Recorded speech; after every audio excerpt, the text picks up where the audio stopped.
কি অবস্থা সবার? আশা করি তোমরা সবাই ভালো আছো।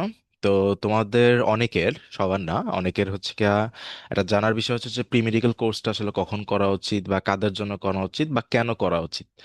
তো এটা আসলে সবার জন্য তো এক উত্তর হবে না, কিন্তু আমি যদি নিজের কিছু অভিজ্ঞতার কথা বলি, যেমন আমি যখন এইচএসসি দেই তখন হচ্ছে কি আমাদের কিন্তু করোনার একটা লম্বা ছুটি ছিল, মানে লকডাউন ছিল। তো আমাদের আসলে এইচএসসি হবে নাকি না, লাইক এইচএসসি 21 হবে নাকি না সেটাই নিয়ে আমরা নিশ্চিত ছিলাম না। তো তখন হচ্ছে কি আমার একটা ফ্রেন্ড হচ্ছে কি বলছিল যে বাসায় থেকে তো এমনিও পড়া হচ্ছে না, অমনিও পড়া হচ্ছে না, কিছুই করা হচ্ছিল না, করা সব কিছু অনির্দিষ্ট ছিল।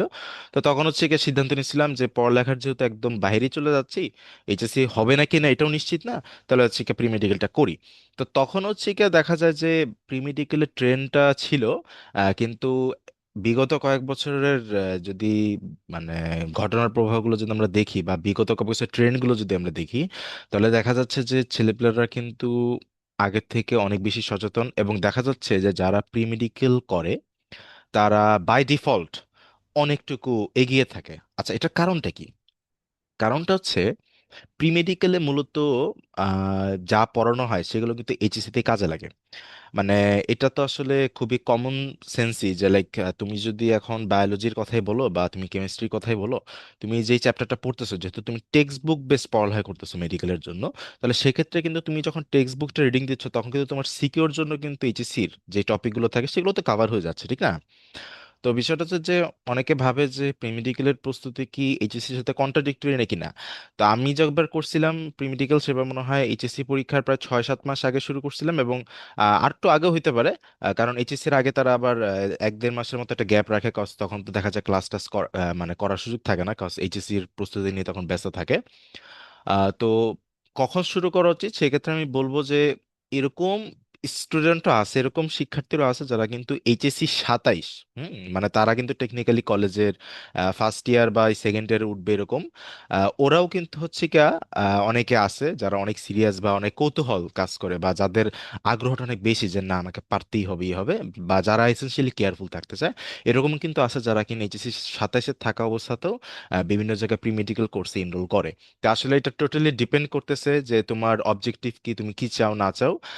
তো মোটামুটি বলা যায় যে তুমি যদি শুধুমাত্র চান্স, না লাইক তোমার যদি টার্গেট যদি এরকম হয় যে না শুধু তুমি চান্স পেতে চাও, তাহলে বলা যায় যে তুমি হয়তো শুধু অ্যাডমিশনের সময়টা তো মানে বেশ ভালো প্রস্তুতি নিলে তুমি অনেক ভালো করতে পারবে, লাইক এটাও সম্ভব। সম্ভব, মানে খাতা কলমে সম্ভব। কিন্তু যদি আমরা একটু স্টাডি করি যে ধারাবাহিকভাবে কারা অ্যাকচুয়ালি ভালো করে বা বিগত কয়েক বছর ধরে কারা হচ্ছে কি লাইক বুঝা অলমোস্ট প্রেডিক্ট করা যায় যে না এরা ভালো রেজাল্ট করবে, তাদের ক্ষেত্রে কিন্তু একটা জিনিস কমন, যে তারা কিন্তু এই প্রস্তুতিটা অনেক আগে শুরু করছে। তারা কিন্তু এইচএসসির পরের জন্য অপেক্ষা করে না, তাদের এইচএসসির আগে থেকে শুরু করছে।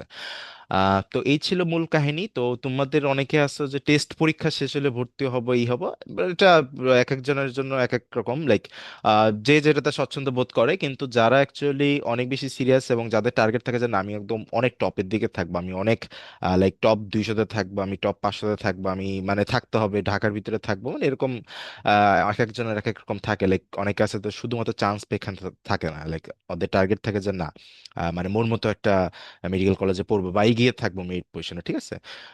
তো এটাই হচ্ছে কি মানে মূল আলোচনার বিষয় ছিল। এবং আমাদের কিন্তু লাইক প্রি মেডিকেল কোর্সের প্রথম কয়েকটা ক্লাস আমরা একটু সবার জন্য উন্মুক্ত রেখেছি, এবং এক্সামও কিন্তু হচ্ছে কি সেগুলো যে কেউ অংশগ্রহণ করতে পারবে। তো ইতিমধ্যে হচ্ছে কি 3টা ক্লাস হয়ে গেছে মোট।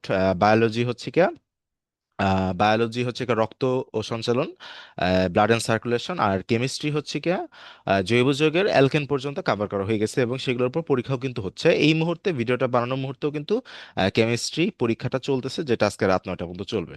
তো তোমরা যারা যারা অংশগ্রহণ করো না সেটা অংশগ্রহণ করো, এবং আমাদের কোর্সে এনরোল করার জন্য আমাদের পেজ, হোয়াটসঅ্যাপ বা গ্রুপের অ্যাডমিন যারা আছেন তাদেরকে মেসেজ করলেই হচ্ছে। তো তোমাদের সবার জন্য শুভকামনা, আবার দেখা হবে।